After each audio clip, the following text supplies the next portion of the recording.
और फिर गृहस्थी में रखा भी क्या है। आदमी को चैन की 2 रोटी की गर्ज होती है, वो अगर वक्त पर मिल जाए तो उससे बड़ा सुख क्या है। और प्यार, गौरा ने छूटते ही कहा। जीवन के प्रति उसका अपना एक दृष्टिकोण था, सरल और सीधा। एक प्यार भरा जीवन, जिसमें पैसे भले ही कम हों पर प्यार कम न हो। एक जरा सी उम्र ही तो कटनी है, और प्यार उसी से हो सकता था जो उस निष्ठा के लायक हो। माधो जैसा दूसरा मिट्टी का माधव हो नहीं सकता था। शायद ऊपर वाले के पास वैसा दूसरा सांचा ही नहीं बचा होगा जिसमें ऐसा सरल व्यक्तित्व ढल सके। प्यार, सहसा माधो का अंतर विवेक जागा। हाँ, प्यार, कोई ऐसा जो हमेशा तुम्हारा साथ दे, हमेशा साथ रहे, हमेशा, हाँ हमेशा। दूर किसी के घर हुड़के की थाप पर और कांसे की थाली की आवाज पर देव आवाहन हो रहा था। शाम की ढलती धूप और अंगड़ाती ठंड के बीच लोगों का काफिला दिन के काम निपटा कर पूजा में शामिल होने जुनिया लेकर जा रहा था। एकाएक ही थापें बढ़ने लगी और किसी के चीखने का स्वर हुआ। शायद किसी पर कोई देव या पितृ का अवतार हुआ था।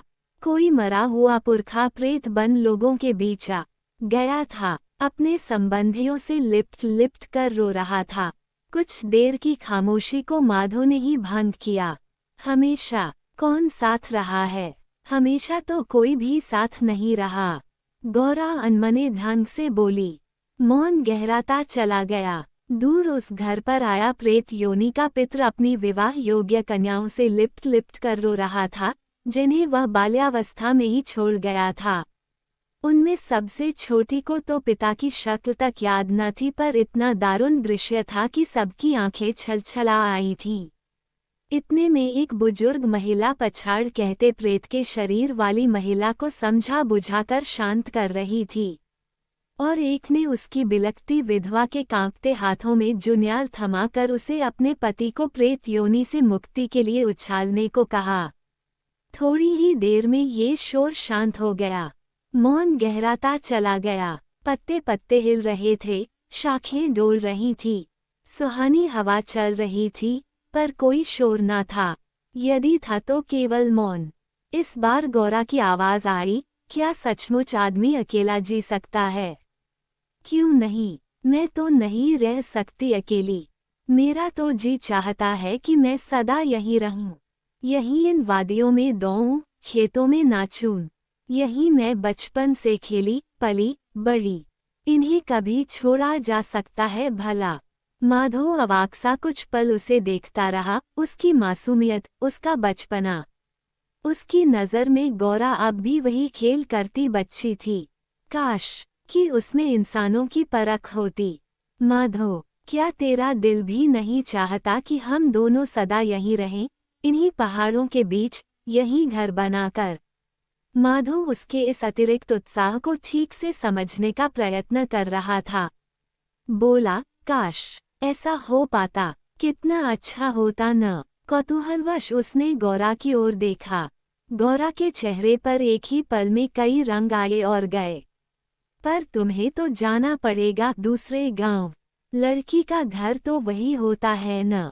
ओह, मैं तो भूल ही गई थी। लड़की अपनी भूल पर लज्जित हुई।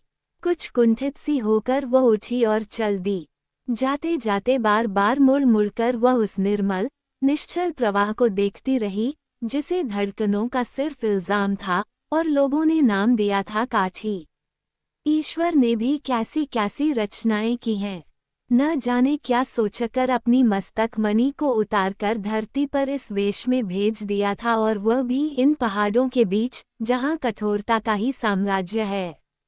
माले सिंह माधो का सबसे बड़ा भाई था, उससे छोटी थी कृष्णा, उसके बाद था भवानी सिंह, और सबसे छोटा था माधो। पिछले माह जब माले सिंह दाने दाने को तरस रहा था, तभी माधो ने उसे बोरा भरकर कोदो का अन्न दे दिया था। माधो के आंगन में कद्दू की बेल खूब फली थी। एक दिन माले का छोटा लड़का हाथ में सूखी रोटी लेकर खाते खाते ऊपर को आया। माधो अपनी माँ के साथ बैठा उस समय खाना खा रहा था। माँ उसी के साथ रहती थी। लड़का बाहर ही सीढ़ी पर बैठा सूखी रोटी को बड़े चाव से दांतों से कुतरने लगा। माधो पसीज उठा, इशारे से उसे भीतर बुलाकर कद्दू का साग दिया। लड़का उसी की थाली में खाने लगा। उसके 2 भाई और भी थे। कुछ सोचकर माधो छत पर गया और पत्तों के बीच छिपा एक बड़ा सा कद्दू तोड़ लाया। उसे बालक के हाथों में सौंप कर बोला, जा इसे माँ को दिया। कहना दादी ने दिया। माधो का हाथ क्या था, पूरा जगन्नाथ ही था। जो बोता वही फलता था। उसकी बोई लौकियां तो 3-3 फीट तक लंबी निकली। उन्हें भी बांट आया। माली और भवानी के लड़के लड़कियां तो उसके यहाँ खाते ही थे, घर भी ले जाते। आत्मीयता उसकी कमजोरी थी या ताकत, कौन कह सकता था, पर आड़े वक्त पर उसके काम कोई भी न आता। उसके दोनों भाइयों और बहन का विवाह तो बहुत पहले ही हो गया था। माधो सतमंगलिया था। उसके लिए कोई लड़की पूरे गांव तो क्या पूरी पट्टी में भी कहीं नहीं मिल पाई। पिता के रहते उसकी शादी हो गई होती तो तब भी ठीक था, पर अब फिक्र भी किसे थी। बहरहाल पिछले ही दिनों माधो ने बड़ी दरियादिली से अपने 3 खेत माले सिंह को कमाने को दे दिए। गांव के दकियानुसों को गपशप के लिए नया किस्सा मिला। कौन देगा ऐसे फक्कड़ को लड़की। भवानी सिंह की बहू ने तुरंत समझदारी दिखलाई और अपने कर्ज की दास्तान माधो को सुनाई। तुरंत असर हुआ। बाकी के खेत उस बदनसीब दुखियारी के हाथ गए। कुछ समय कमाने को दिए गए इन खेतों को भाइयों ने अभी से अपना समझना शुरू कर दिया था। खतरा था तो इस बात का कि उसकी शादी न होने पाए, वरना खेत गए हाथ से। भाइयों ने तिकड़ में भिड़ा दी। हर जगह रिश्ता बिगाड़ दिया। माले सिंह का नया मकान बन रहा था। उसी जगह माधो का खेत था।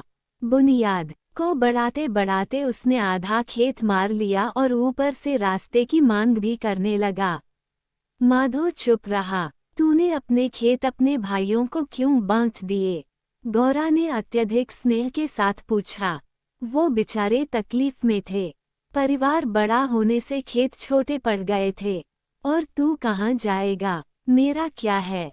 मेरे और मेरी माँ के गुजारे के लिए तो मेरे बचे हुए खेत ही काफ़ी हैं। और लोगों का हल लगाकर नकदी का इंतजाम भी हो ही जाता है। गौरी उसकी सरलता पर क्षुब्ध थी। जीवन में पहली बार उसे उसकी सरलता पर क्रोध आया था, पर वो भी क्या करती, बेचारी।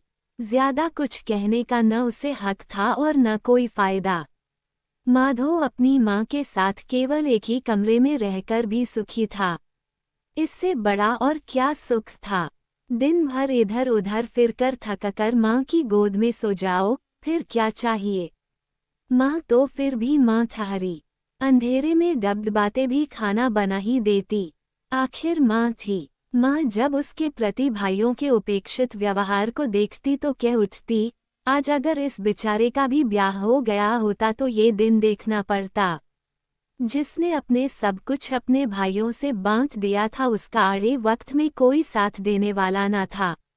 माधो बेजार था। हर दर्द हर तकलीफ से शिद्दत से महसूस करता था। सिर्फ प्यार को अपनत्व को सब कुछ लुटाकर भी जैसे का तैसा बना रहा।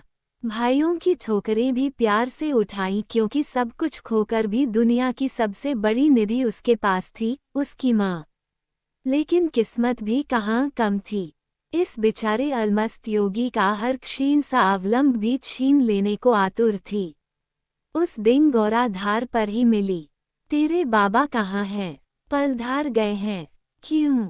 मेरे रिश्ते की बात पक्की करने। गौरा चौंकाने वाले अंदाज में बोली। झूठ। झूठ क्या? मैं क्या उम्र भर कुंवारी रहूंगी? बड़ी मुश्किल से स्वर को संयत रखकर वह बोली। उसकी इस मनस्थिति पर भी माधो को असमय हंसी सूझी। तो गौरी रानी अब पलधार जाएगी। गौरी बुरी तरह बिफर पड़ी। उससे कुछ कहते न बना।